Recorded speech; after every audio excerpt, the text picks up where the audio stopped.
Read a second time. So, honorable senators, before we proceed for debate, I have a communication to make. I have received communication from the Jubilee Coalition from the Office of the Deputy Minority Whip, Senator Irungu Kangata, dated 11th May 2020.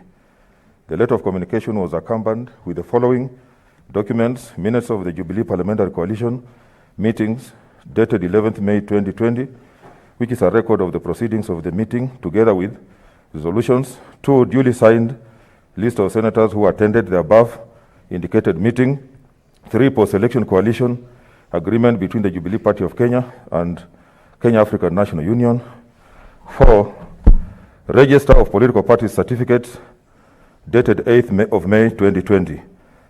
The minutes show that 20 senators attended the meeting and resolved unanimously to 1. Remove the current leader of majority, Senator KIPCHUMBA MURKOMEN, in accordance with Standing Order 19.5. B. Remove the current majority whip, Senator Susan Kihika, in accordance with Senate Standing Order 19.5. C. Elect Senator Samuel Bogisho as Senate Majority Leader. D. Elect Senator Irungu Kangata as Senate Majority Whip. E. Elect Senator Haji Farhia Ali as Senate Deputy Majority Whip. I'm satisfied with the changes that the changes were made in accordance with Senate Standing Order 19.1, 2, 3, 40, 5, and 7, and meets the threshold required under Standing Order 19.5, there having been a majority of votes. Accordingly, I wish to communicate to the House that the majority has effected changes which shall now take effect as follows. Senate Majority Leader, Senator Samuel Bogisho. 2. Senate Minority Whip, Senator Irungu Kangata. 3. Senator Majority Whip, Senator Haji Farhia. For avoidance of doubt, Senator Aden Dulo Fatuma continues to be Senate Deputy Majority Leader, as no change were made affecting the officer. I will make a reasoned ruling in due course.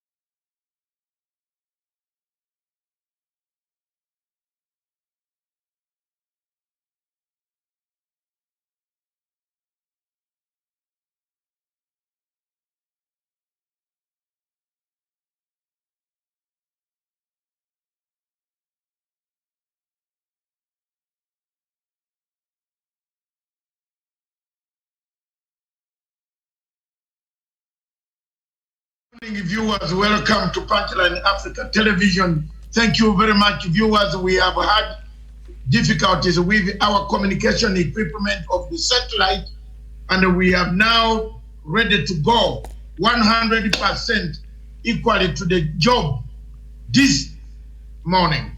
Thank you very much. The show is still, it is 3 minutes past 10.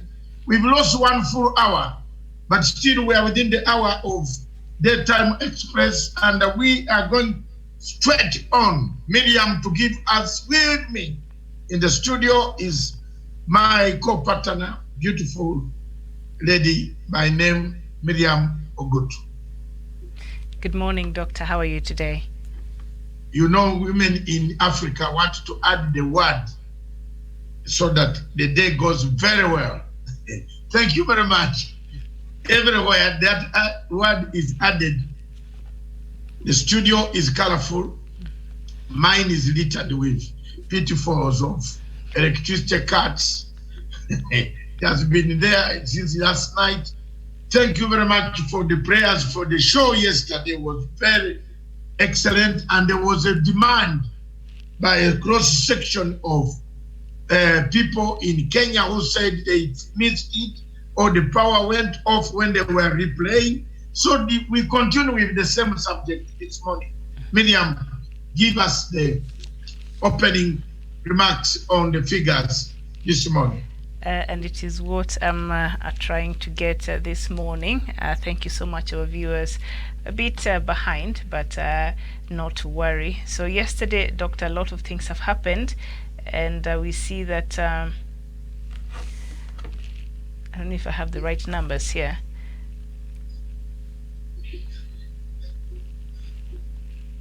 Or the numbers in Kenya right now as they stand, the country has recorded about 715 cases, 36 people have died, 259 others have recovered. So we've seen the number of recoveries going up there, but also the number of confirmed cases keep increasing here in Kenya. Can we come to a place, Doctor, where the numbers that are confirmed every day might reduce?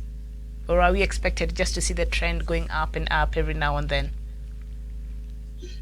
I don't think the trend hasn't started picking the curve, the flattening curve yet, because we still have the same behavior, the same bad manners, the same not wearing masks, the same each and everything. So the numbers will not go down when we are not doing the right thing.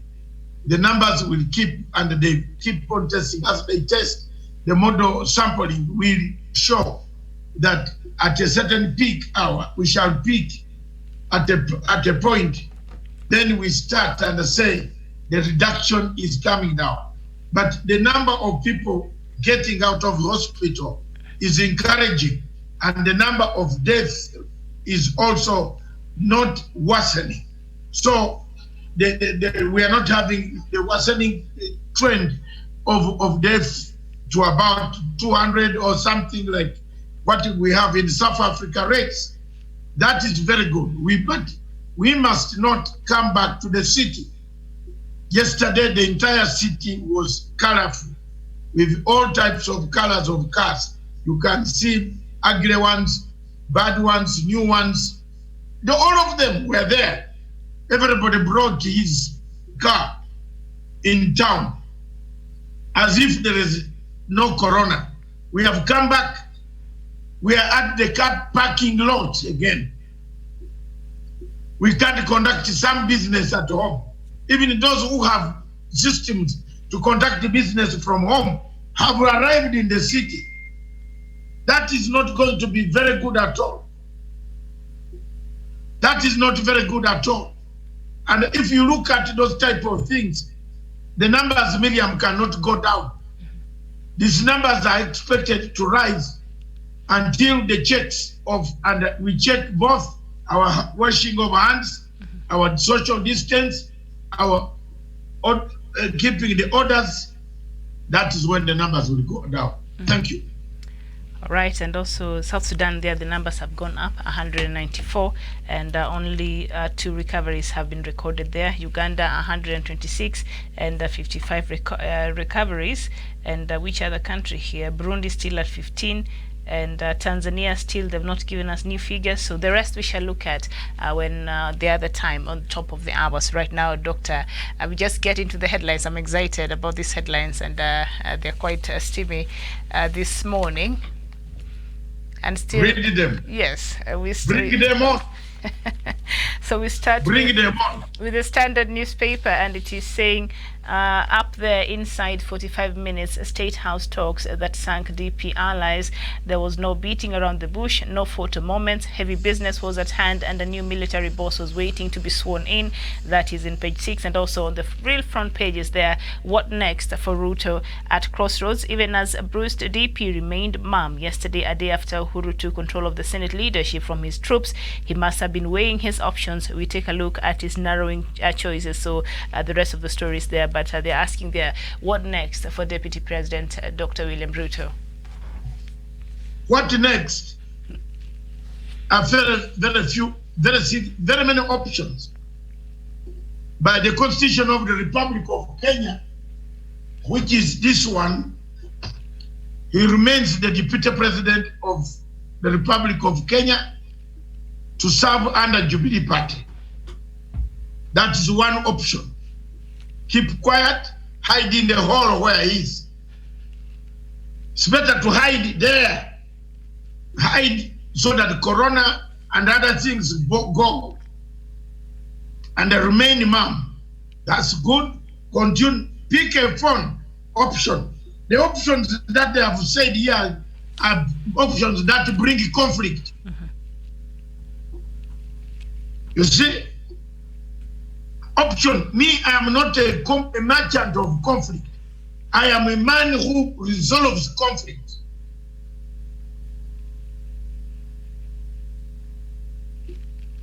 So I want to bring, to awaken, to put some sense in the DP's head today, so that he can think along with his so-called advisors.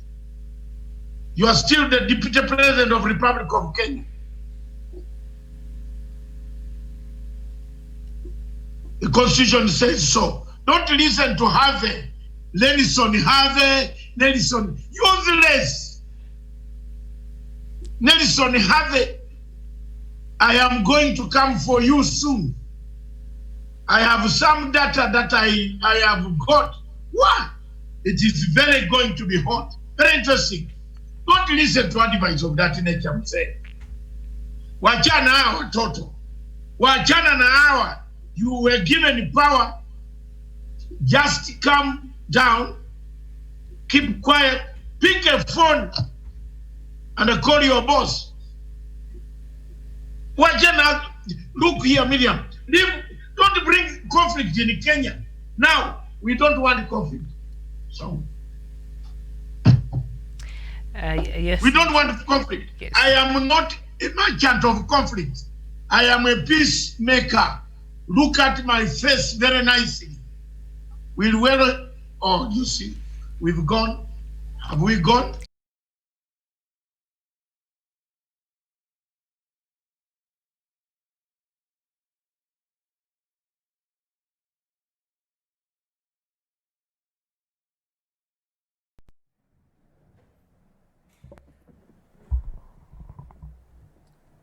Thank you, Mr. Speaker. Mr. Speaker, it is with tremendous respect that I make the following comments. First, Mr. Speaker, I respect this House, I respect the rules of this House, I respect the Constitution and the standing orders. Mr. Speaker, we have received your communication. Note that we were not aware of the machinations and the schemes that were happening. But Mr. Speaker, I am shocked by yourself. This morning, I came to your office with a Senate Majority Whip, and we served you with an order that was procured after an application where the Majority Whip was part of the application. In that application, Mr. Speaker, the court is very express, the tribunal is very express that, Mr. Speaker, it stayed any decision that was going to be made based on the purported coalition agreement between KANU and Jubilee. That is really weighty. Mr. Speaker, when the history of this House will be written, and your time as the second Speaker under the new Constitution, that very decision is going to be very key. Number two, Mr. Speaker, I stand here knowing for sure that if you have 20 numbers, and the court has ruled that 3 of them from KANU cannot participate in the elections, Mr. Speaker, meaning you would only remain with 18 members of Jubilee, 17 members of the Jubilee side, which together with PDR we form 35, meaning that the majority of the remaining members were against the decision. If you go further, Mr. Speaker, when you ruled on the case of Orengo replacing, Senator Orengo replacing Senator Wetangula, you made it clear about the form of the communication. The communication can only come, and the standing orders is expressed, standing order 19. It can only come from the whip if it is in the removal of majority leader, and the majority leader if it is coming from the removal of the whip, anticipating that there would be no situation where you remove both of them at the same time. Mr. Speaker, these are very important positions. It's not about my position. And if, Mr. Speaker, you have made your determination, you have been pushed to a corner to make that decision. Mr. Speaker, I'd like to say this. Order, Senator. Mr. Speaker, what's your point of order? Mr. Speaker, I am the one who is affected by this decision. So if my colleagues can give me that small moment of respect, because, Mr. Speaker, they will have the rest of the 2.5 years to celebrate this decision. But also you should note what you say. When you say I was pushed to a corner. If, Mr. Speaker, I am not saying you are pushed by anybody. I've just said if the evidence before you pushed you or whatever pushed you to a corner and you've made a decision, and a decision that is not reasoned, it is not giving the reasons, doesn't take us the names, it doesn't tell us what you do with the tribunal decision that came before you. You are saying you will have a reasoned now decision later. Allow me then to say this, Mr. Speaker. When I was a student leader at the university, one of the things I went through was a training on leadership. And I remember only one very important aspect of leadership, that the moment you take a position, whether it is the speaker, the majority leader, or even as a senator, the moment you take that position, always prepare yourself for the day you leave that position. Mr. Speaker, I am not worried and I have no problem not being the majority leader. What was only being defended on this side was the fact that we must follow the rules. Be it as it may, Mr. Speaker, if finally you will disregard the law and make a decision that I'm not going to be the majority leader in this House, what I can only say is that I want to thank my colleagues who voted for me, supported me throughout, and who have continued having faith in me, even amidst a lot of intimidation from the executive. Number two is to thank my staff, about 6 or 7 staff of the office of the majority leader, who will quickly, Mr. Speaker, this afternoon, the only people that are in my mind at the moment, Mr. Speaker, is not me. It's my staff. And I know they have done tremendous job. They have loans. They have commitments to their families. This afternoon, they are going to lose their jobs by a stroke of a political conmanship, Mr. Speaker. So I feel for them. And Mr. Speaker, I want to say this, that I want to thank them for their support. I will stand by them as a person. I have just started my political life. I have only been 8 years, actually 7 years in politics, Mr. Speaker. I believe this is just but the morning of our political careers. There will be a brighter future. I want to tell them that they should take heart. We will come back and come back big, Mr. Speaker, and they must be able to continue looking forward to that great future. Lastly, Mr. Speaker, I wish during this time of coronavirus that our focus, Mr. Speaker, we were told not even 15 people should meet. Yet we are told that about 20 people met in State House to plot out to remove MURKOMEN. Mr.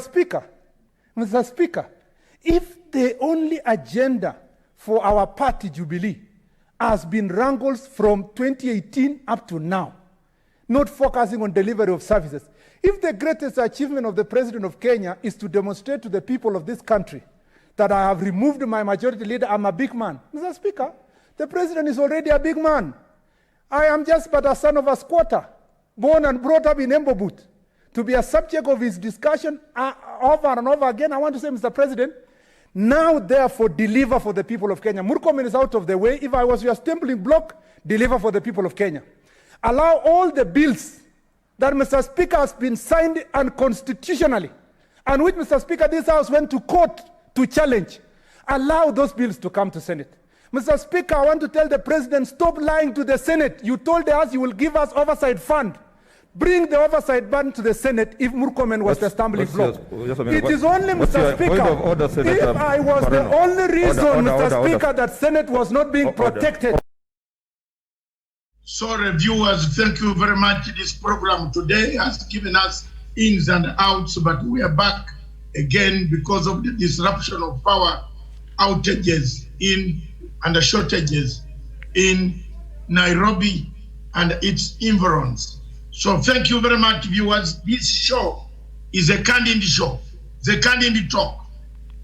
It is not a talk where people might think it is a play in the field, in just a park.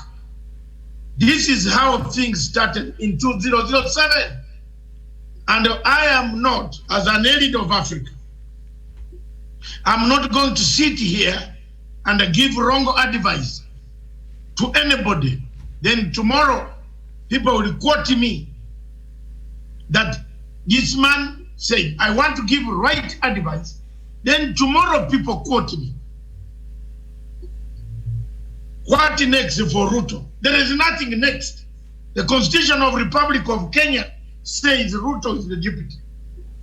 What Ruto should do is to swallow his humble pie where the whole where he is now. Whether whatever, I am not part of what he does in that place. Just pick a phone, and this is the Jubilee Party. Yes, Your Excellency, I've accepted the changes. But let's unite the country and move on.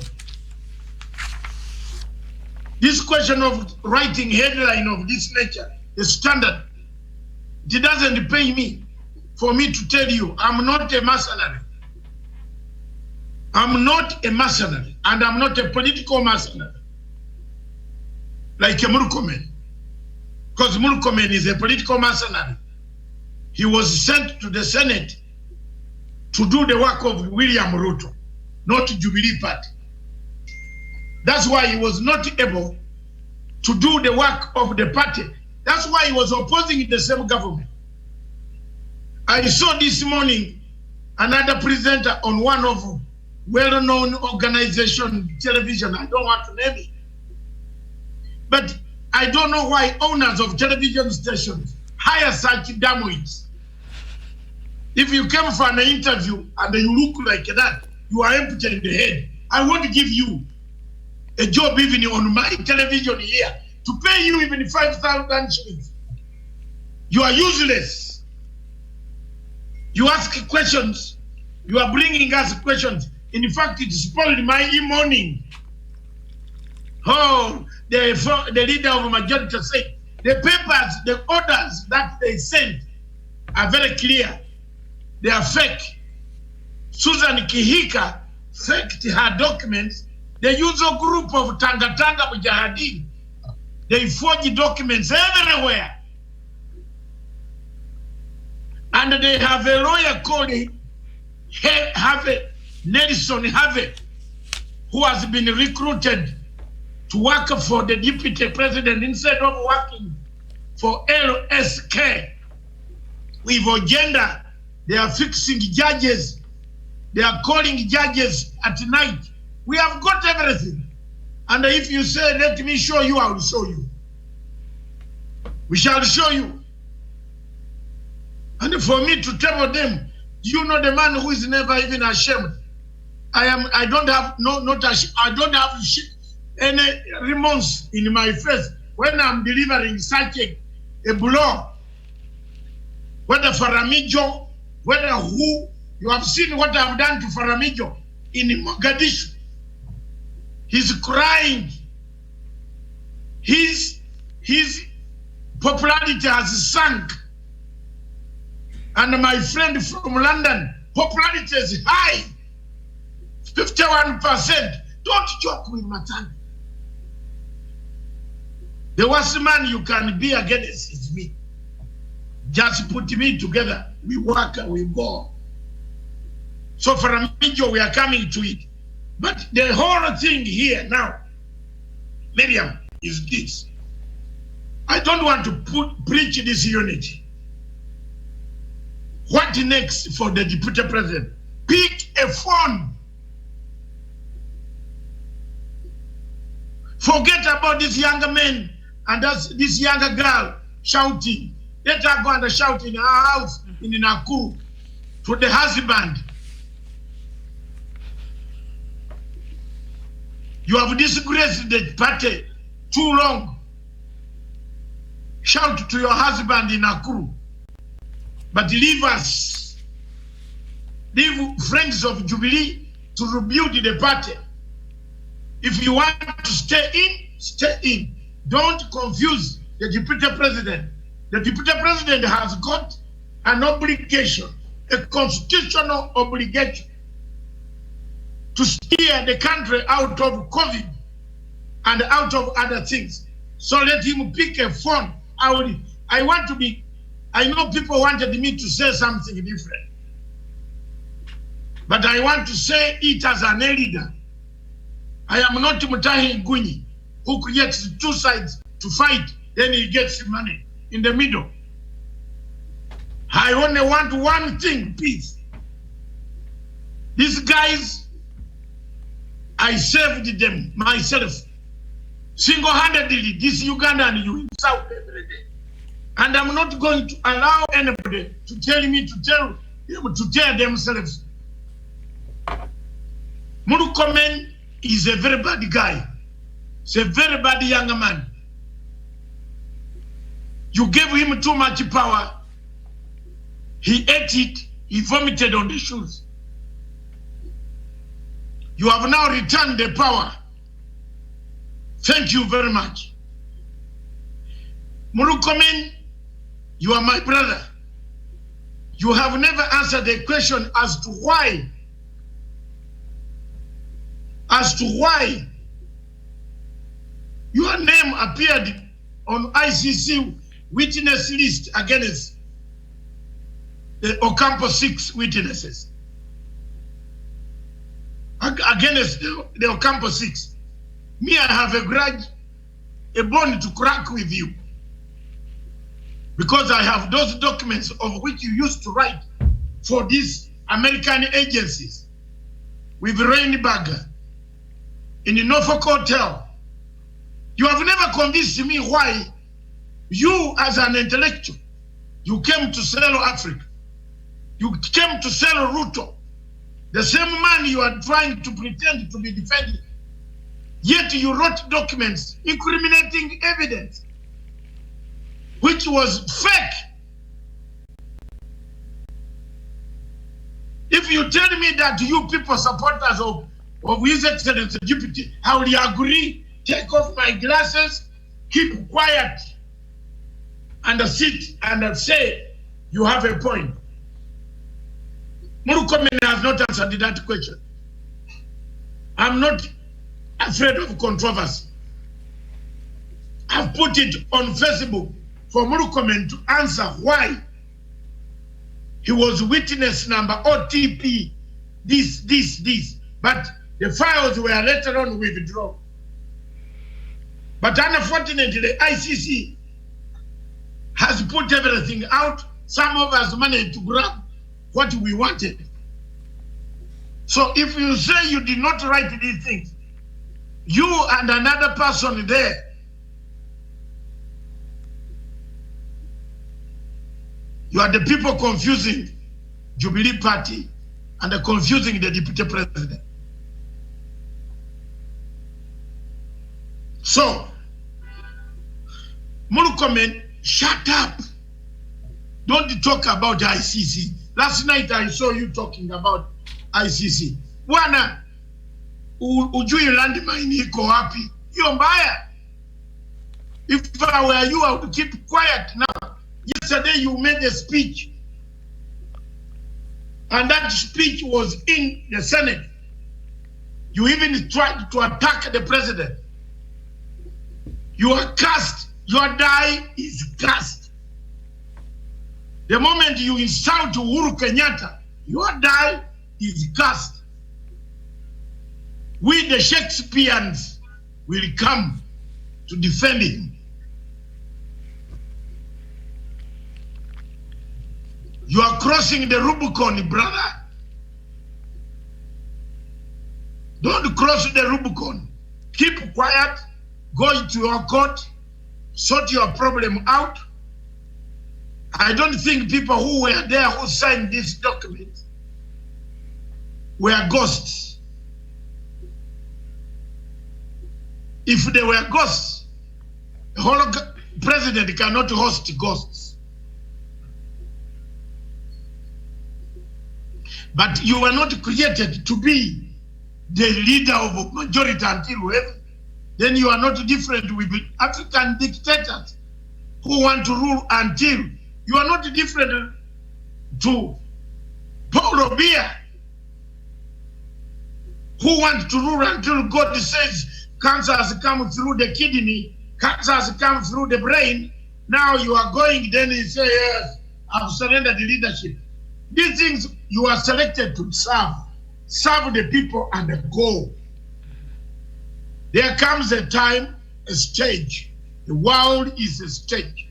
Shakespeare said in the play of Macbeth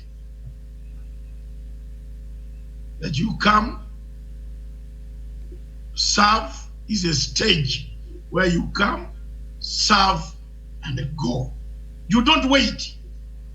Once the bell has rung and you are still alive, go home. We withdraw from this controversy that you are telling everybody you are going to fight Uhuru Kenyatta. Allow the deputy president, if you want to fight Uhuru Kenyatta, let him himself pick a fight and start fighting his boss. Because he doesn't know the 48 rules of power. Even a prefect in school, in any boarding school, in any institution, LC1, Nyumba Kumi, the chief remains the chief. Does not remain any other person. You can't fight the chief on your village. He will finish you. He will arrest you. He will take you down. He will even bring something, a stolen goat, and leave it in your compound. Do you people know? A leader is chosen by people, and also God gives guidance for people to choose a leader. And the leader has been chosen in Kenya. That leader is none other than Uhuru Kenyatta. Why is MURKOMEN not giving Uhuru Kenyatta respect? Why? Who tells him to insult him? To tell him off? Another boy was interviewing someone this morning. I don't know which schools they went to. Then he was asking, is there no democracy when you are a government leader of government business? Rubbish. Where does SK Macharia get such interviewers like Obinja? Where? Has he ever gone to school? The only thing he has is good hairstyle, but the school is not there. Sorry. Because if I were the owner of the station, Baba, how do you ask that Nancy Pelosi goes and changes the program of Democrats on the floor, yet Nancy Pelosi can go back to Obama and sit down with Obama?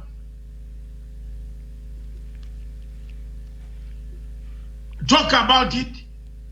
They disagree behind there, but they go to parliament where the Republicans are, they present a united face. MURKOMEN was not doing that. Miriam, your contribution. Yes, indeed. And for those who are wondering, why is it that MURKOMEN refused to go down with the fight? That is because the office that he was holding came with a lot of privileges and perks. And perhaps I'll just outline some of the things, Doctor, that now Mr. MURKOMEN has lost. And of course, the former Jubilee Senator leader, Senator KIPCHUMBA MURKOMEN, will lose several privileges and perks following his Monday ouster. And during his tenure, he was enjoying a higher pay than his colleagues and had more enhanced security, and his luxurious fuel guzzler was paid for by the government.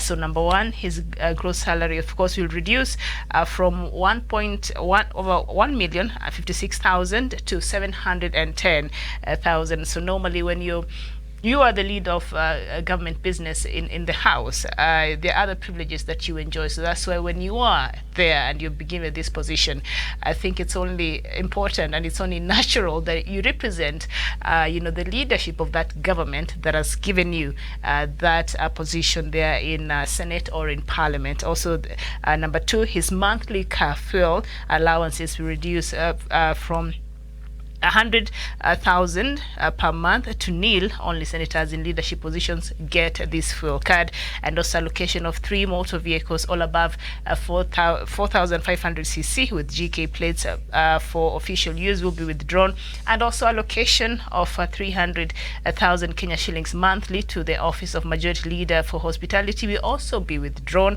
as well as also gone with the wind will be the mandatory police escort that he was entitled, as well as he had 8 bodyguards who are all trained police officers. That also has been taken away. His staff will include a researcher, a legal counsel, a fiscal analyst, and a media officer must also go, and also a personal assistant of his choice paid by the government of Kenya.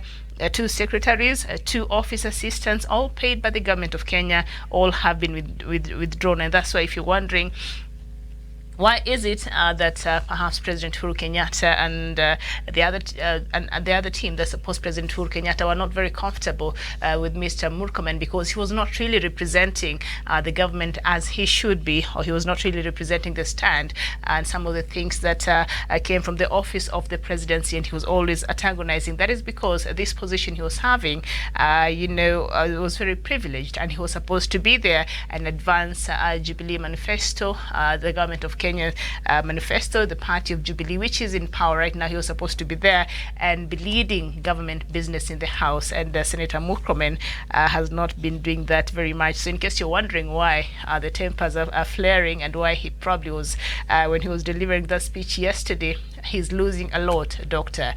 Will he be able to recover? How can he recover? First of all, the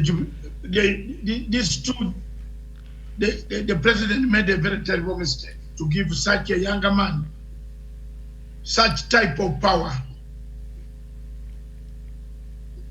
when you are not even trained. In fact, we are lucky that Murkomen has not committed suicide. Oh no, I hope not.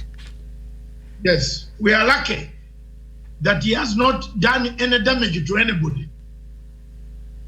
Because Murkomen himself comes up to say he came from a humble beginning. So when you see a toilet, 6 bodyguards, 2 cars, 8 bodyguards, 3 secretaries, in London or in America, you have to go to a school of preparation, counseling, because these things are very new. You are seeing them as a shocker. It is like going to the shop and buy a lottery and scratch the number, and then this is what it is to Murkomen. This is the Murkomen who was given what he can't chew. He bought a lottery, scratched and got the lotto. He won in London and America, where Murkomen grew. They first take you before they release the check. Before they release the check of $100 million, they will have to take you through doctors to measure, because you are going to buy guns. You will buy what? You can use that 100 million to buy guns. They have to check whether psychologically you are fit to earn this money. The biggest problem we did that Jubilee made, which they should make no more again, is to give somebody out of patronage without checks of such a position. It could kill. In fact, we are lucky he did not hammer some people down. Without that power, you have already 2 PAs 6 bodyguards, 2 machine V8s running, gasoline, then allowance free to entertain calicos. And, and a monthly fuel allowance of 100,000. I need that. A monthly fuel allowance of 100,000 per month, Doctor. Who uses that? Entertain people. Yes. Thank you. Yes. Let's not go into that bit. Yes. This is a lot of money to one person. Who? That's why he's fighting back. Let him not pretend to national television to tell us that he is fighting to make the party have democracy. He's fighting for these packs. Despite all that, I have been doing a program on CAS TV with a gentleman called Kigen. I think you saw that gentleman, Dr. Kigen. He told me the road to his house is like going through Chebukube and Chebutais to reach Mount Elgon. Murkomen's road, even the car sinks down, then it waits for 1 day, and they leave it there for the mud to go fast. No, nothing at home. So there you are. The people of Elengoya Marakwet have a right to ask now, what happened? You are getting all this money. It's good they have mentioned the amount of money. But is there anywhere where somebody was able to gain? Nowhere. Helicopter, the merrymaking. That is where the problem is. Next time, don't make that problem, that mistake. Raila plays a key role as Uhuru gets forceful. I don't know how this one comes in, but Mr. President, don't stop there. Don't stop there. You see, this is the moment, and get especially some of these bad guys, some of these ministers who make very bad decisions.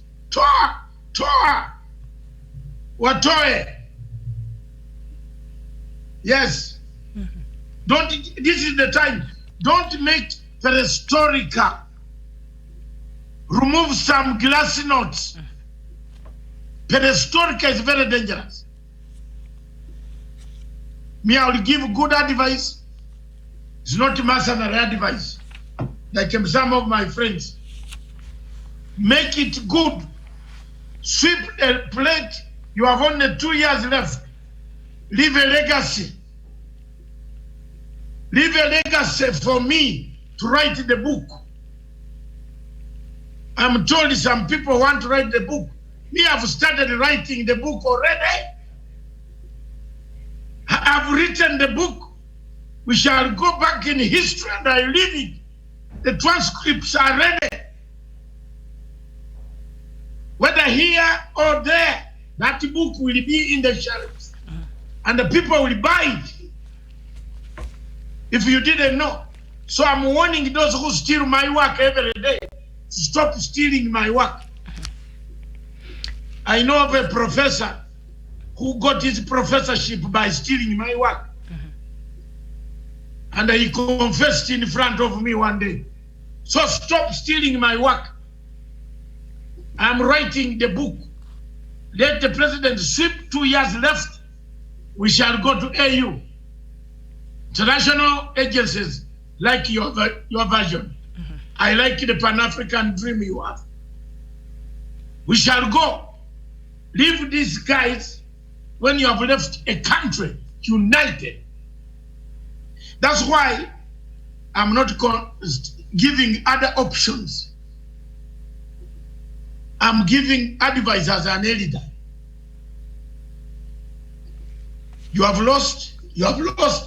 Just go away, quiet, and watch the events. Don't antagonize your president. Don't antagonize your leader of the party. It's very difficult for a judge to rule against the leader of his party when you have your problems in the party. It's very difficult. Nelson Harvey should not lie you, or gender should not lie you. These are the mafiosos behind the force that we shall go to court and win. We are following each and everything they are doing. There are too many eyes outside there. At least for me, there is something, Miriam, I want to make clear here. I'm a Ugandan by birth. My mother is a Ugandan. My father is a Ugandan. They did not come from any border point. They did not come from anywhere. But there are some people here who are not Kenyans, but they also pose and they even harass me more. So very soon, I will table this evidence. Utaona. And Doctor, yesterday... Have you got that one? Yes. I am proud. And let me tell some of these guys, I'm proud of being a Ugandan. Call me any names. But there are people here, some lawyers have acquired. Be careful. Be careful. Don't rattle some people. At least for us, we have stayed with him. I have stayed with him. You can call me a refugee. Fine, I'm not a refugee in Kenya. I've not applied any asylum in this country. Let me tell you to people today. Never. I'm an African and I've never applied for asylum in the Republic of Kenya. No. But I am a pure Ugandan. You can discriminate me. But the day I'm going to bring the evidence of those who discriminate me where they were born, or whether they came with their mothers in the wombs. Wow! Takuwa moto. One lawyer here, utakimbia. You better talk to me nicely instead of insulting me every day. Kwa Twitter wapi una insult mimi. Lakini mimi na kimya itakuja. Then you know when Matanga comes, he has all the evidence and I will label it. I will table it like I tabled on Ocampo. I'm a friend of the people of Kenya. When there was trouble, I stood by them. When there is more trouble, I will stand. And I want to tell the world today to know, if any time any Kenyan or an African is in the ICC, whether you are my enemy, whether you are my friend, I will defend you. I want to say that today and let Kenyans know, if ICC is thinking of taking any Kenyan anywhere, including the ones who don't like me, I will go there and defend them freely. I will make noise until they are released. Because I have difficulties with international agencies that are skilled against Africans. So don't worry. That's what I told Besigye, that you can collect 2 million signatures, 3 million, 20 million. But I am not on your side when it comes to you taking Museveni to the ICC. I will stand by Museveni. Because Africa must be respected. You can't take Africans to ICC when Matanga is still alive in Africa. This giant whom you insult every day will come to your rescue. I will stand by any African leader, any African who has been taken to the ICC, because I hate it. It is a fifth, is the biggest thievery, the biggest thievery on the international scene. The fake, the most fake organization, which uses men like MURKOMEN to write statements to implicate Uhuru Kenyatta and Ruto. I am very bitter, very, very bitter, because I lost my job of £500,000 per annum in Sky News because of statements of MURKOMEN writing at night with Rainbag to fix people fake. My boss said, I thought you were working for us, kumbe you are doing some work for Africa. I was dismissed. I was paid for the contract. I lost. They paid and said I would not be here. So anybody saying I did not suffer must be derailed mentally. And I want to tell you people today, I want to tell you so that you hear, the MURKOMEN must hear that the world has come. There comes a time, like Shakespeare said, you play your role and step off the stage, go home. Don't insult Uhuru Muigai Kenyatta. You are in danger with us who are his friends. He doesn't pay me to be a friend, but I'm a friend, and I don't feel all right for you insulting me. Whether in Kenya or on a bus stage or anywhere in Paris, and you insult Uhuru Kenyatta, we shall insult each other. That's it, bottom line. And that's what I'm going to do. Let the world know. Why can't MURKOMEN answer me? 42 pages you wrote for who? Against who? Usimangamange kumangamanga. Oh. Why were you writing the 42 pages against the same man you are defending today, to send him to jail for life? Now you are saying I'm the leader of majority. Leader of majority wapi? Don't be confused by this lawyer man. There is a lawyer there who came, who is not a Kenyan, and he has hidden himself around there. Itamuweka nje. Don't joke with me. Yes. That I'm a Kenyan, I'm more of a Kenyan than you. I'm a Ugandan. I'm quiet. Thank you. Raila brought a handshake.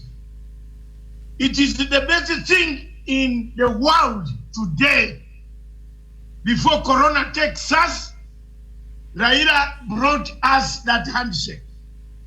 Leave the rest of the stupidity. That handshake can build Kenya. Those who listen to me. Forget fragmenting your country. Some of us have suffered because of fragmentation of states in our own countries. Therefore, we can go and lecture anywhere in the world, in any university. I will be able to stand 2.5 hours of lecture without any murmuring, bickering, but delivering points. Don't dismember your country. The deputy president is still the president of the Republic of Kenya. Pick a phone and apologize to your boss. Do your things there. Let Kenyans be. You have a right to swallow the humble pie. Don't follow the boys that you only nurtured and brought to power. You gave this man too much powers. He had bodyguards which he had never seen before. He doesn't know how a gun is cocked. He had now power to even order people to shoot people. He could have even used it for robbery in NYS. You remember the people who carried the money at night? These are, some of them could have been him, because he has been mentioned in NYS 1, NYS 2. Why can Musome talk in there? These guns, maybe the police should check. Are these not the people who escorted the money at 2 a.m.? Miriam, what do you think? Can you open a bank at 2 a.m. and take 62 million? Now I'm beginning to, I'm a bit of Colombo. I want to find out how this money went out of the bank. You know why? Because I found Mr. Murkomen with Mr. Gethy in Kempinski. I wondered why the leader of majority was doing with a criminal who had stolen money from NYS. Now I can pick 1+1. They could have used our police to steal this money. You gave this man too much powers. He has ashamed the younger generation that is crying to President Kenyatta every day that he give us in positions. He has ashamed every younger man. He has displayed imbeciles, a state of imbeciles situation, a juvenile, an adolescent, not the leadership. Summarizes it, Miriam. Next, the Daily Nation. Doctor, before we go to the Daily Nation, just on page 6 of the Star newspaper, in a swift move yesterday after the Speaker of Senate there, Mr. Lusaka, made that ruling and of the meeting that happened in State House that saw the changing of Senator Murkomen, replacing of Senator Murkomen and also Kihika. Now, in a swift move, Murkomen and Kihika yesterday dashed to the High Court to block the coalition deal between KANU and Jubilee and their ouster from the Plum Senate jobs. They listed as respondents Jubilee Party, Secretary General Raphael Tuju, Chairman Nelson Zuya, KANU, the Registrar of Political Parties, and Speaker Lusaka. They asked the court to stop the coalition deal pending the hearing and conclusion of their case. They argue the post-election deal is illegal and unconstitutional. So I don't know, because they were ousted yesterday, why are they going to challenge now the two? Why are they challenging the merger between KANU and Jubilee, and why were they not fighting for their positions that they lost? Just two things apart. And is the court likely to rule on their favor on this one? Already, on a very serious note, the registrar, the tribunal says some of the sections that were delivered to the Speaker were forged. This guy stand a fraud case again. They inserted the sections after getting the stamp from the... Have you seen the people whom we want to choose as leaders? They reach somewhere in the middle of the way. Susan Kihika and Murkomen changed with the help of one lawyer. There's a lawyer that I'm going to expose. They were being well followed everywhere. They changed the stamp and put in sections. So the man who gave the order looked at the section and he was all over. And nobody is mentioning that in the mainstream. In the mainstream media, people are not mentioning that. Yet the tribunal, the head of the tribunal said no. Some of the sections that were handed over to Mr. Ken Lusaka were forged and fraudulently inserted.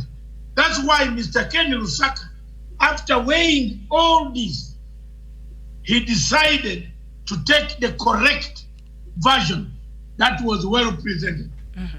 Believe me or not, his ruling is gonna come like that. Mm-hmm. That he weighed. Our tribe, we don't lie. Our tribe, we don't undermine. Lusaka is my tribesman. I don't think he can be coerced. What Lusaka could do or would have done if he was coerced was for him to leave. And we, Bagisu and the Luyas, have one culture. If you press me too much, I resign. Mm-hmm. You can't press me to sign something I don't want. And the Lusaka cannot do it. So when Murkomen accuses the same speaker who is going to protect him and who is supposed to be served with a note that you have been coerced, this is stupidity of the lowest degree, mm-hmm. and nonsense of the lowest degree. If I were him, I would make a speech to say thank you, I wish you good luck, and I go out mm-hmm. and do my action. All right. Thank you, Media. And also, of course, despite being a key Ruto ally, Uhuru's allies say Duale has successfully pushed government agenda. I'm reading from page 7 of the Star newspaper. Duale has successfully pushed government agenda, respected the president, and won synergy from both houses. Uhuru's allies say they will invoke the Political Parties Act, the Jubilee Constitution, and the Elections Act to replace the defiant nominated senators who are said to proclaim their loyalty to Ruto. They include, Nairobi women. Millicent Omanga, Christine Zawadi, Mary Senator Falhada Deko, and Alice Milgo. Are we seeing also this one's going to the chopping board, or is President Uhuru Kenyatta done with the purging Jubilee Party? I want to be very honest. Yes. And I want to be on record. Duale has never insulted President Uhuru Kenyatta. Mm-hmm. I might be hurting some people who want his blood. Mm-hmm. But I'm speaking the truth. He's been very from careful. The bottom of my heart. Yes, he's been very careful. Duale has never insulted Uhuru Wingai Kenyatta. Even when we were in ICC, Duale behaved so well, encouraged me to go and find more information. I like his way of operation. When we are removing section 68, you remember rule 68, where they wanted to introduce cases against the deputy. Duale has not insulted publicly, has not insulted the president. If he has any other problem he has done, then I don't know. I concur with those people. Mm-hmm. I'm one of those who would say Duale tried to push the agenda of the government in parliament. Yes, mm-hmm. He put in and things passed. But there were people who wanted Duale to do a different thing. And towards the end, Duale resisted. They started hating him. Murkomen, about 1 month ago before COVID-19, Murkomen with Duale were on the same television. You saw what Duale was saying. It's different from what Murkomen was saying. All right, and of course, President Uhuru. So for me, yes, with Duale is my friend. I don't want to backbite him. I will tell him the truth, and I will tell anybody who wants to know from me that for me, if I were a member of the Jubilee Party, the leadership in the parliament should be left. The leadership of Duale, not these other committees. These committees like a chungwa, toa, and this imbarire, toa. This Washali, toa arudi huko. There is the other lawyers who can be very well if you are giving balancing. Yes, because Washali presents a personal view. The DP. Why? There's a president and you said DP, even on national television. Cecilia Mbarire. This is a man whom a lady whom the president brought back after collapsing very badly against, even crying on a microphone that, Rennie, have done a lot for you. You heard that song? After I've done all these things for you, this is what you can do to me. It almost brought a national scandal. And Doctor, yes. They turned on Uhuru and stabbed him. And of course, they belittled President Uhuru. Yes.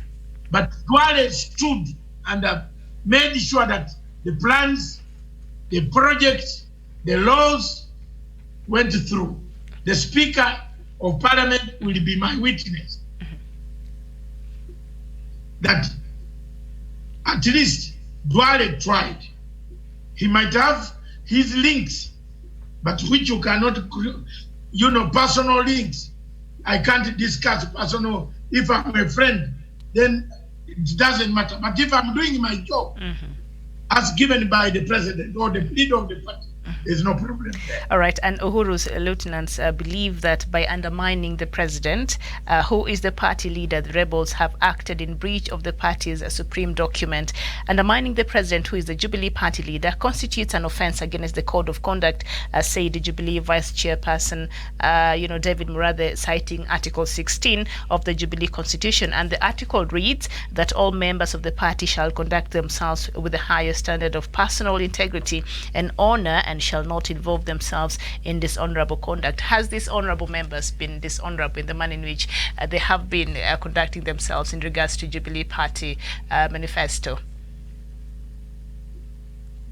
Let me tell you, Miriam, why do you keep Omanga in this court? In this parliament? What for? She tells you where the butter is. Let them go. Jubilee can invoke that and remove them. They are actually one of the busybodies that has caused chaos. Yeah? So if they can remove all these senators, the other time they went to Naivasha and did the Selefi, that we are this number. So, what okay.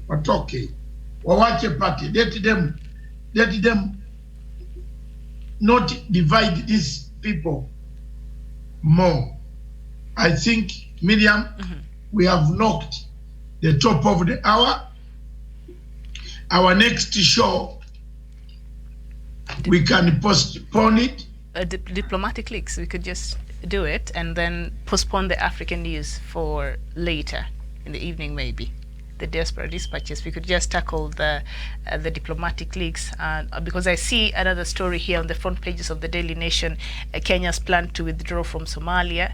Kenya and other countries contributing soldiers to the African Union mission in Somalia, AMISOM, are expected to exit by December 2021. And we know Kenya and Somalia have a pending case at the ICJ in June. I don't know if it will take place due to COVID-19 seems to have changed everything, the order of program across the globe. So maybe we should talk about it, or we can push it for later. No, thank you very much. Let's do it. Let's take a break. Okay. Can we take a small break of 5 minutes? Yes. As they change the script, then anything to do with international politics, ICJ. I don't know why Kenya still wants to be even worse to be fixed in a corner that they want to do a virtual court. To do what in a virtual court? To do what? Kenya should not have been there in the first place. Who is demanding for a virtual court? Somalia? I think, yeah, let's talk about it. All right. It's coming. So diplomatic. I don't know whether you have some notes. I will share. I'll share some information on that topic. Yes. The researcher should have some notes, but okay. I have plenty of here, we are prepared. Yes, we're prepared. I will share with you a bit of some information, but don't go too far. Diplomatic leaks will be up next. Thank you. Had Senator MURKOMEN state unequivocally that the president should stop lying to the nation and he should now deliver the things he itemized. Mr. Speaker, is it in order for him to run away from his statement and try to persuade us that he didn't make those statements? Mr. Speaker, I urge you that if he cannot withdraw the statement now, you will look at the proceedings of the House in the afternoon or tomorrow, and he should accordingly withdraw and apologize. Mr. Speaker, I didn't say the president lied. So Senator MURKOMEN, just to inform you, Standing Order 96, contents of speeches, neither the personal conduct of the president nor the conduct of the speaker or any judge nor the judicial conduct of any other person performing judicial functions, nor any contact of the head of state or government or the representative in Kenya of any friendly country or the conduct of the holder of an office whose removal from such office is dependent upon a decision of the Senate shall be referred to adversely, except upon a specific substantive motion of which at least 3 days notice has been given. So I think thank you, Mr. Speaker. I am aware of the standing order. I am very clear in my debate. I am within the debating rules. I just want to conclude by saying this, that I hope, Mr. Speaker, by removing me and Senator Susan Kika, and procedurally and illegally and unconstitutionally, it will improve the relationship between this House and the National Assembly. It will also improve, Mr. Speaker, the executive promises to this House. Then I hope, Mr. Speaker, the President will not sign any other bill that, Mr. Speaker, concerns counties that doesn't come through this House. Mr. Speaker, I will remain focused on the rule of law, on the things that affect Kenyans, on defending the people of Elgeyo Marakwet, whom I am so grateful that they elected a son of a squatter to come to this House. And Mr. Speaker, to my adversaries, I want to tell them you can celebrate, you can cheer, you can be happy. I will be coming back, and coming back big. And Mr. Speaker, with all those remarks, I just want to say this. I know you will say the conduct of the Speaker is being put in doubt. You are my friend. I've known you for long. You've been a DC in my place. I knew you when you were governor. I moved the motion. I defended you here when Orengo and Wetangula wanted to bring Senate documents against you. Mr. Speaker, this is not your decision.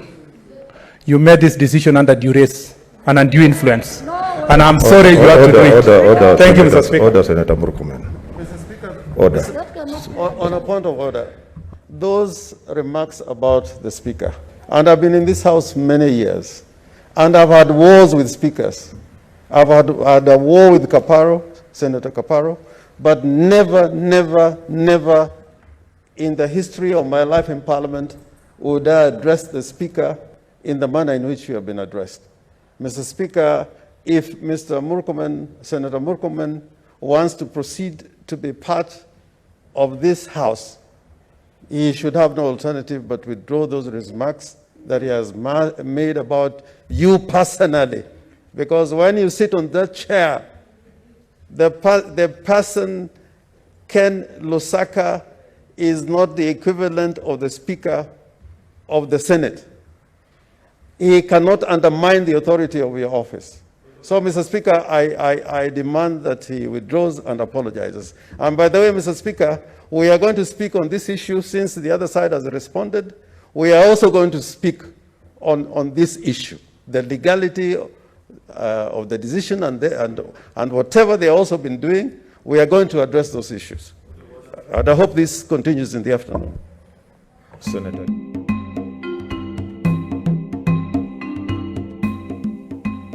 In the last 6 to 7 months, the war in Somalia has changed the goalposts. The government of Somalia seems to have changed its modus operandi. Instead of supporting AMISOM and supporting the efforts of the other agencies and other countries that have gone in Somalia to support them, to help the pacification of Somalia, the return of Somalia to the world order. The government in Mogadishu has instead initiated a move towards fighting the same governments that went to Somalia to help them. A few weeks ago, the Kenyan government asked the international community to investigate the reports that were circulating in international media with concrete evidence that money was being channeled through so many sources, including those from Qatar, Turkey, and some other countries, Norway, and so on, that were trying to kill the peace that we are trying to build in Somalia. The Somalia crisis dates back in 1991, when Ziad Barre was toppled. The Americans came and did a half job, left it in our hands for us to solve. We have tried our level best. The nationals of Uganda, Burundi, Kenya, Djibouti, Ethiopia have all perished in Somalia. They have perished in the sense to bring up a better Somalia for the people of Somalia, the best generation that will come. But these efforts are being hampered by President Mohamed Farmajo, who himself has turned on AMISOM and turned on Kenyan troops and made them enemies. The shooting down of a plane yesterday, a Kenyan plane that was carrying medical equipment, is a climax of all the activities, underground activities that have been conducted, supplied, equipped, logistically by the government of Somalia. It is sad, therefore, for a government that we went to help, where we have lost human resources, material resources, we have lost very many people in our places, injured, killed because of the fight in Somalia. Ugandans and the Kenyans have paid a very high price for this type of liberation, to liberate Somalia from the hands of the terrorist organizations that are still in that country. It is surprising, therefore, to hear that the same government that we are helping has become a puppet government supplied by Qatar and Turkey, importing the Middle East type of operations into the region. This region goes on, and it is bringing quite a lot of difficulties for the people of the region. As I said, the shooting down of the plane that was carrying medical equipment to help the people of Somalia who are dying at huge numbers and are reported very badly by the government in Mogadishu is a sign that there is some conspiracy between the militants who are government sponsored with those who are guarding in Baritera. The situation remains tense. We therefore leave it to the international community, to the African Union, to peaceful well-wishers to find out the link and the thread, the Qataris, the Turkish, the United Arab Emirates, the Norwegians, what role are they playing in destabilizing Somalia? We thank the troops on the ground, the Uganda People's Defense Forces, the Kenya Defense Forces in KIPCHUMBA, who have kept peace despite the provocations of the government in Mogadishu.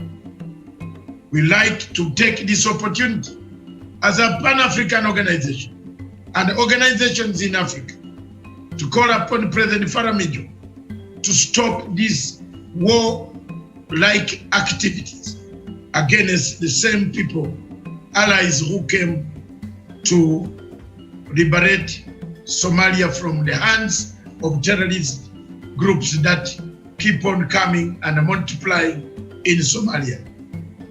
This is the double-edged sword of the Somali government. They work both sides, they cut both sides. If we are wrong, the world will see. Thank you.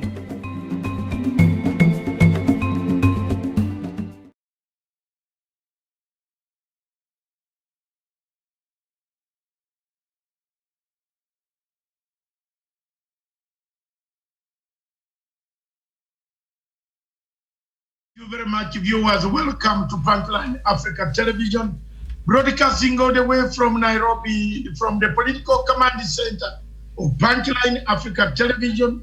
This is Dr. David Masanga. In the headquarters of Punchline Africa Television in Nairobi, Kenya, the capital city itself, miles away from us, that is Miriam Ogutu. Good morning. A very good morning to you. Thank you very much. Diplomatic leaks goes behind the scenes to find out what can be done, what is not done, what is possible, and what is possible to be done. Today, our topic is a very clear topic. It talks about the ICJ case, Kenya, Somalia ICJ case. I will briefly, in 2 minutes, sum up. Then Miriam will come in with facts, stating the dates, the time, the events, up to the end. Then we discuss, is it worth it for Kenya and Somalia to continue haggling? Yesterday, Somalia put on stock exchange in London. Then there are other oil regions or blocks. That's why I brought this topic this morning, to assure Kenyans that I've looked at that map. It is not those blocks that they have floated. Had they done so, even during this COVID hour, I would have flown to protest to the court and put in a complaint. Thank you very much, viewers. That is, and it is, Africa. And Africa is our continent. Let's look at the conflict. In 2014, Somalia decided against the constitutive arrangement of African Union and took the case of the oil blocks across to The Hague. This was not notified to Kenya. There was no agreement about the matter. It was a unilateral decision taken by the government of Somalia to place Kenya into the ocean of sharks surrounded by deep waters for Kenya to swim. It therefore caught our eyes as Pan-African organization, which I head as the chairman, Selobe Group, international group. It has done sanctions in Zimbabwe against Zimbabwe, removed them. It has done the ICC cases.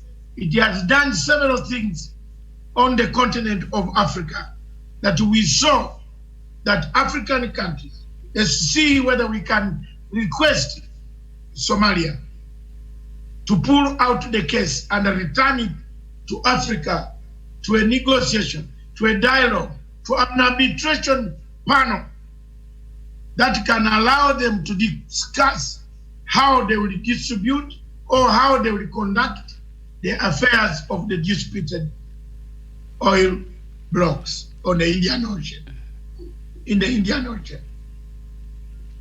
Therefore, I took steps last year in October and raised very fundamental questions.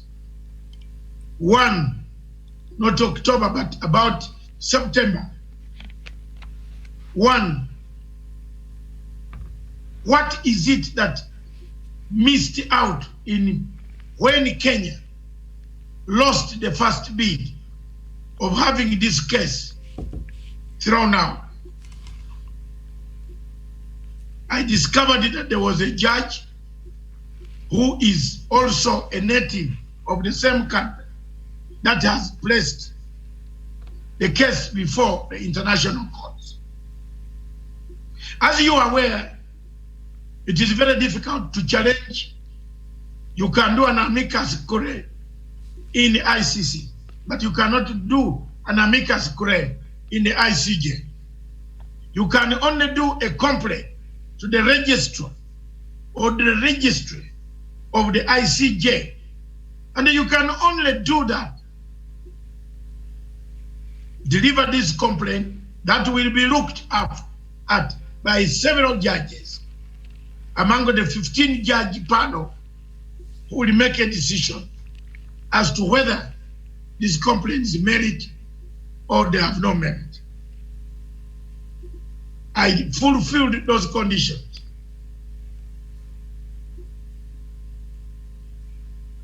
And raised the flag, a red flag, that there was something wrong about this case. And up to now, it has been on, off, back, forth, back, forth. Each country saying what they want to do and not to do. It is up to these countries, the two, to sit down, iron out their differences, bring back the case. Because as you know, Somalia and Kenya have been living together for millions and millions of years, to the extent that there is nothing that you can say that will save a situation by having these two countries fighting over the oil blocks in the Indian Ocean. You will not change the fact that the two countries are neighbors. You will not change the fact that there is intermarriage amongst the two countries. You will not change that there are relatives on one side and the relatives on the other side. What is it that the two countries cannot sit down, iron out their differences, look for an arbitration panel, independent, that can bring, other than going for a retributive arrangement that will cause war in the Indian Ocean? My worry as to why I went to notify the United Nations Secretary General, my friend Guterres, is that should that war occur I would be on the record for having told you that I told you. Mine was under Chapter 8 of the United Nations Security Council, Chapter 7, of the United Nations Security Council, Article 39 and 40, that any decision made by the ICJ, the International Court of Justice, on the blocks in the Indian Ocean will spark a huge war in the Indian Ocean. That is my position. You can like it, you can hate me, but it will happen. If any judgment is made, there will be a war in the Indian Ocean. My sense of science has never betrayed me. I don't talk in tongues, I talk in sense of science. And my signs are very clear. My signs are, and I repeat, my signs are, and let me tell you frankly, people, my signs are very clear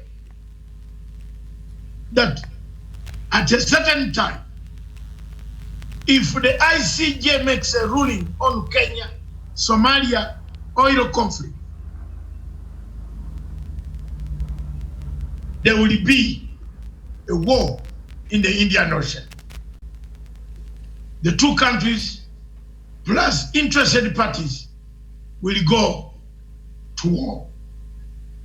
And that is why I brought it to the attention of the United Nations Secretary General in January, in a letter that Mr.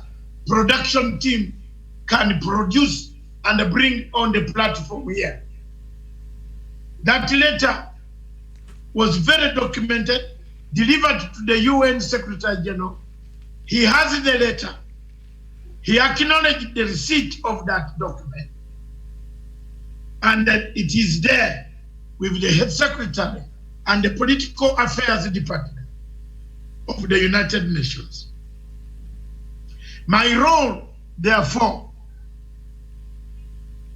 my struggle, therefore, for a better Africa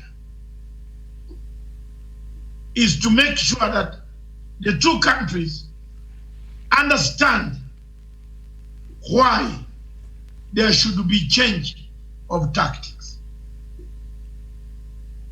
Engagement should be the order of the day.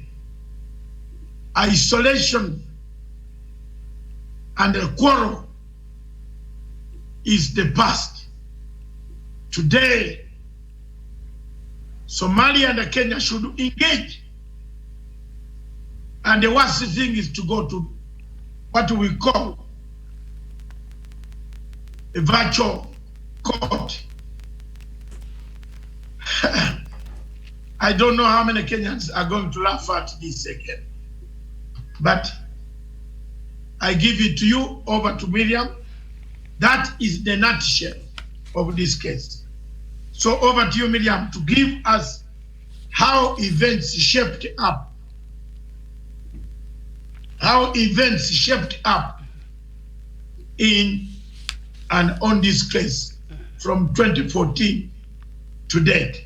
Thank you. Thank you so much, Dr. There, for that introduction and for allowing us to understand the background information on this, case. And so the tussle began in August 2014, while Somalia sued Kenya at the International Court of Justice at The Hague, Netherlands, for unlawful operations in her maritime territory. Now, Somalia has since 1979 recognized and respected the maritime boundary between the two countries along the parallel of latitude. However, in 2014, shortly before filing its case with the court, Somalia claimed a maritime boundary along an equidistance line, ignoring the 35-year practice of recognizing and respecting the maritime boundary along a parallel of latitude. And in October 2015, Kenya challenged the jurisdiction of the ICJ to hear the case as well as its admissibility.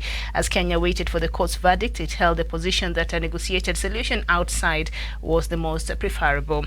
Now, the ICJ then held the first hearing on September 19th to 20th, 2016 of Kenya's petition, and in February 2017, it rejected Kenya's plea, affirming its suitability to hear the case.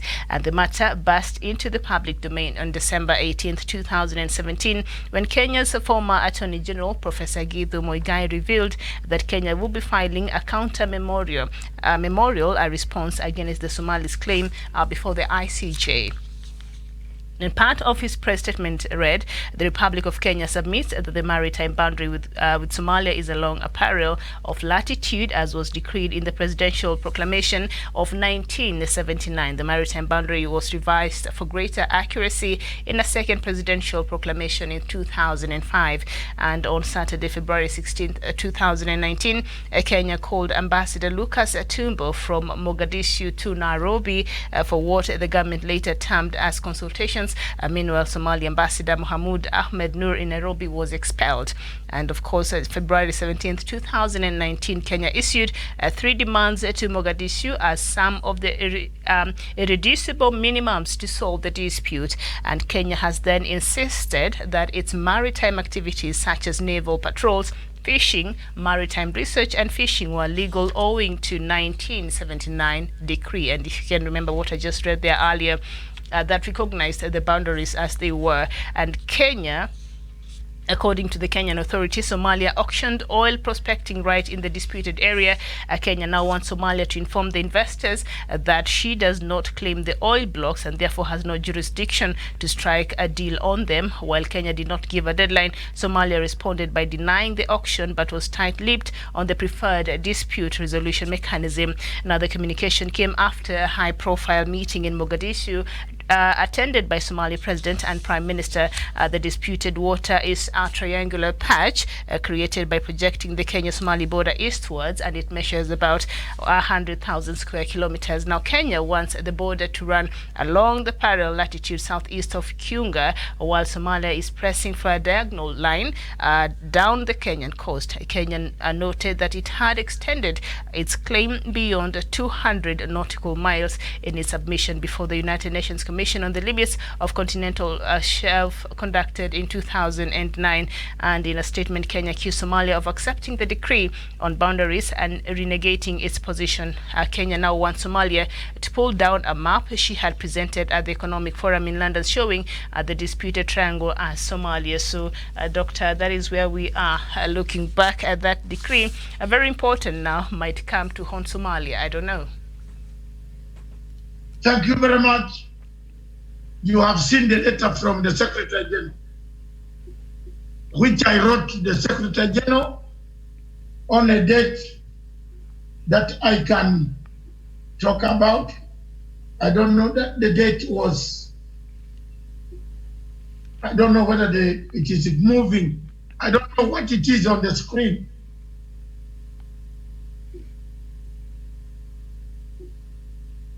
But I want to say,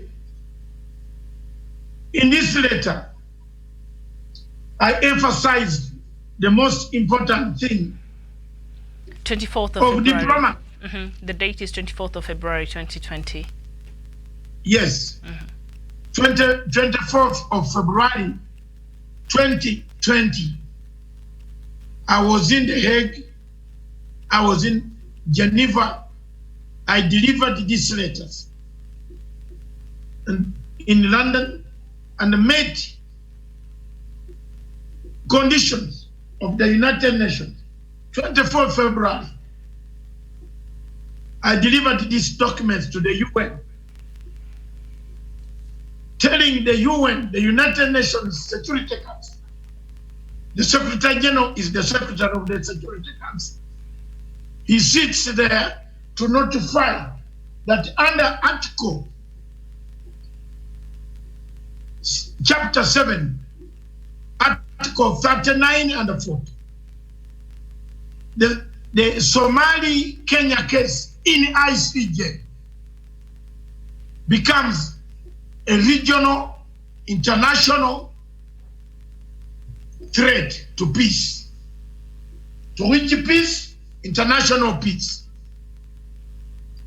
Because the trading route to the Far East is in the same region where two countries are saying they all own and it is part of us. Therefore, I've warned the world that should this happen in the ICJ, and now yesterday or today, I'm seeing people agreeing to a virtual meeting. It shouldn't take place. There is no need of Kenya submitting itself to a court that was constituted by the presiding candidate against Kenya. No need of submitting your documents to a court that has already decided the fate. It is better for the court to make decisions which can be rejected, which cannot be binding, and therefore you sit away. I see no reason sorry, as to why Kenya should stretch itself to even accept to discuss, unless we want these conditions, the conditions of COVID-19 have as forced even the UN to suspend sittings. Why are we going for this? Why does Kenya, what does it benefit Kenya to parade itself on a virtual TV or virtual court to talk what? To talk about what? We are talking about COVID-19. With the situation that you see here, we cannot enter. The court rejected the first plea and said it is not possible because there were interests. Why can't we create the situation, Miriam, where we ask the review, a judicial review of the situation that is there? Because our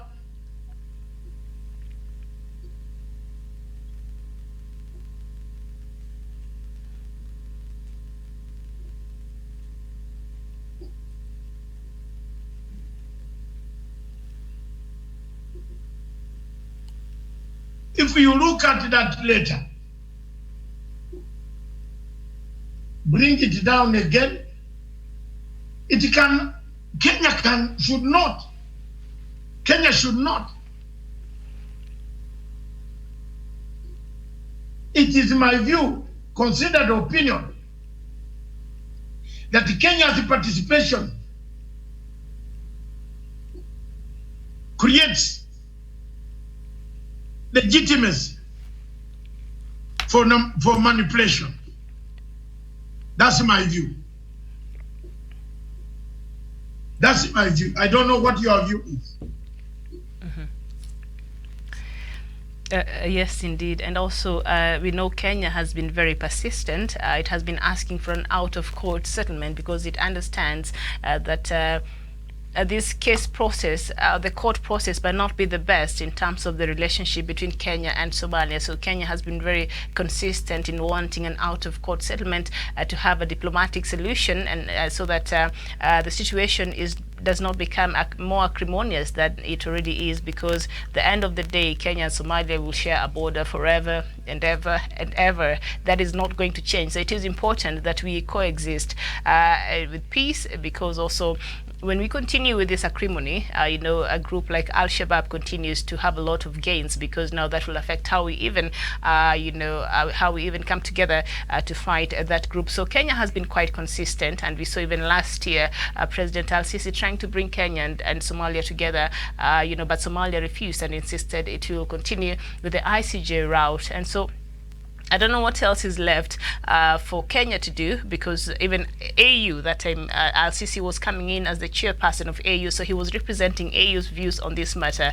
But Farmajo was not very keen on hearing or even listening to what AU had to say about this. And it is a member state of the African Union, so that also goes a long way to tell you, Somalia's position in regards to the leadership of AU in this continent. So I don't know the way forward for these two countries, because as it is now, Somalia has insisted it will continue with the ICJ route, but Kenya also has been caught in this, but it has been insisting, can we talk outside of the court? Can we have an outside of court settlement? And we agree on how we move forward as neighbors, as country that are neighbors, and also we need each other's support in terms of a lot of other issues in this region. And we know the role that Kenya is really playing front and center in the fight against Al-Shabaab there. So it is important for this country for these two countries to be on the same page. So I don't know which way forward there for Kenya. Thank you very much. I'm sorry about that. These countries are not on the same.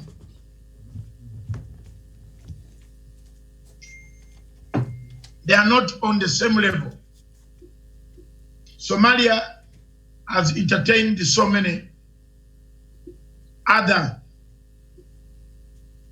participation, contributions and contributors from several other places, in Qatar, in Norway, in the United Arab Emirates. They all want a share of the oil that Somalia has. China now paid the bill for the legal operations on the case. So the matter is getting complicated and more complicated. It is straining more and more, worrying more and more the people of the region. I don't see any reason as to why a country can now accept to start going to this place to seek redress in a court that is not worth it. And therefore, put a conclusion. And therefore, take a stand that going into the ICJ to legitimize the actions of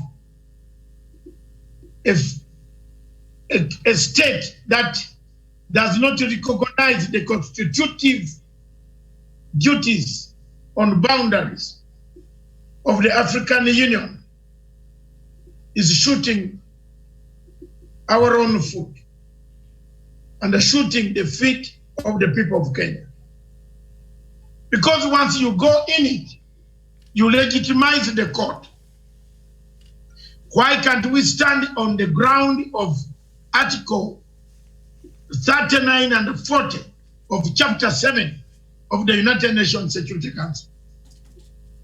That once this engagement, ruling, suspension, hearing can trigger a very big war. One of these countries can go and occupy the territory pending the outcome of the court. That will spark a war in the Indian Ocean. And for me, ladies and gentlemen, those in Mogadishu and Nairobi, my opinion, considered opinion, would have been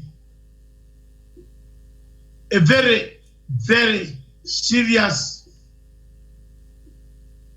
interpretation of the court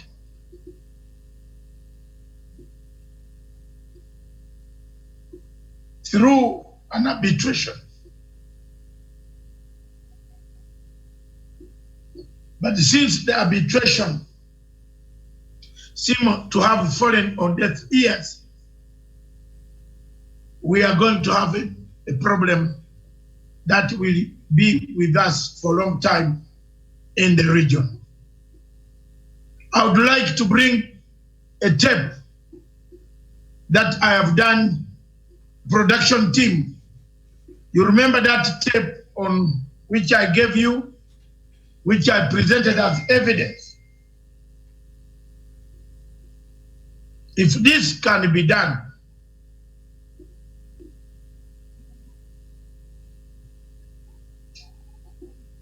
then we have a problem diplomatically. There will be a problem, and the things might not be the same in the region. I want to thank all of you. I want to take this opportunity to say thank you very much, and thank you for the whatever, for listening. Our view is going into any hearing in this court is legitimizing what the court wants to do and which will spark a war in the region. I just leave it to you people. You can continue waiting for the dates, but that is my position, and I close my case. Thank you. Thank you very much, viewers.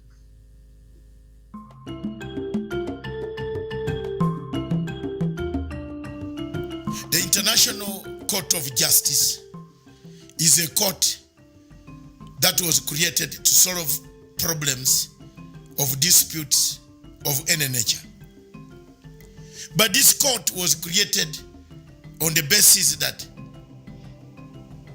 times could change and the constitutionalism and the mandate could also change. The International Court of Justice has never changed. In this court, there is no chamber for appeal. There is no chamber for amicus curiae, for people to bring in their opinions in terms of individuals or organizations that are hurt in one way or the other, or good opinions that could shape the outcome of the findings or the cases filed there.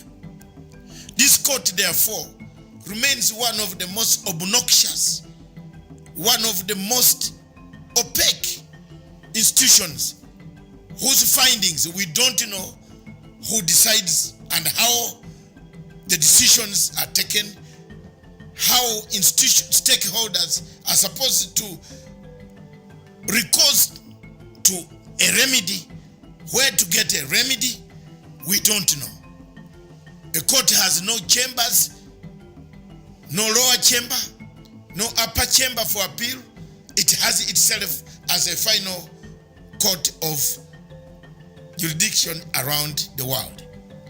Are the people of the world going to say, is Somalia and Kenya going into this court, seeing the obstacles that they will cause for the region? Those are the questions I ask.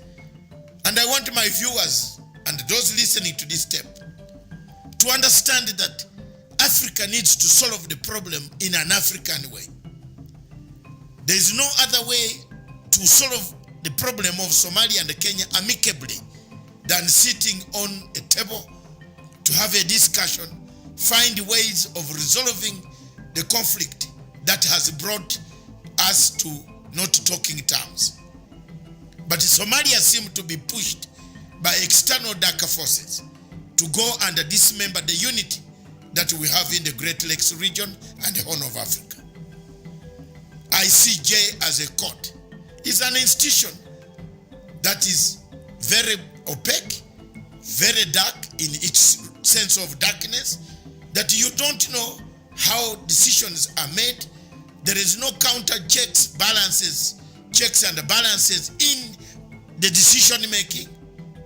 I therefore urge Somalia and Kenya not to attend this court. I urge Somalia and Kenya to avoid this court for the sake of peace in the Indian Ocean. I also have called upon the countries that are supporting Somalia to take this case to withdraw their support for the sake of security, because we have only one common enemy. The enemy are the terrorists killing the innocent Somalis who need our help to be liberated from these fighters who have come and gathered in the great once country, or the PAL, one of the Pan-African countries in Africa. Thank you very much, viewers. That is my message to the world. Let's spread it.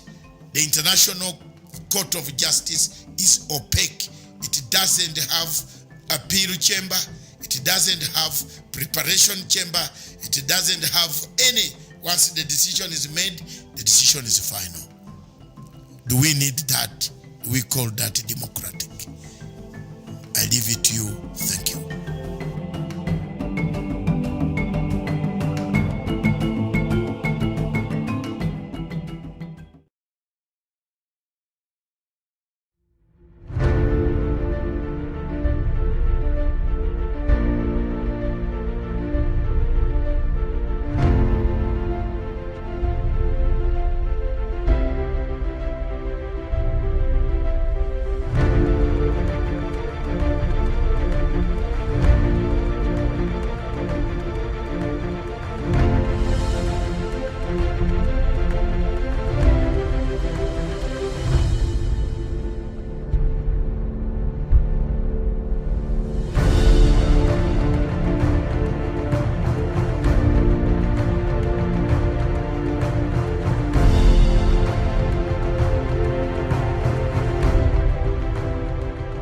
Peace must be our goal and our guide.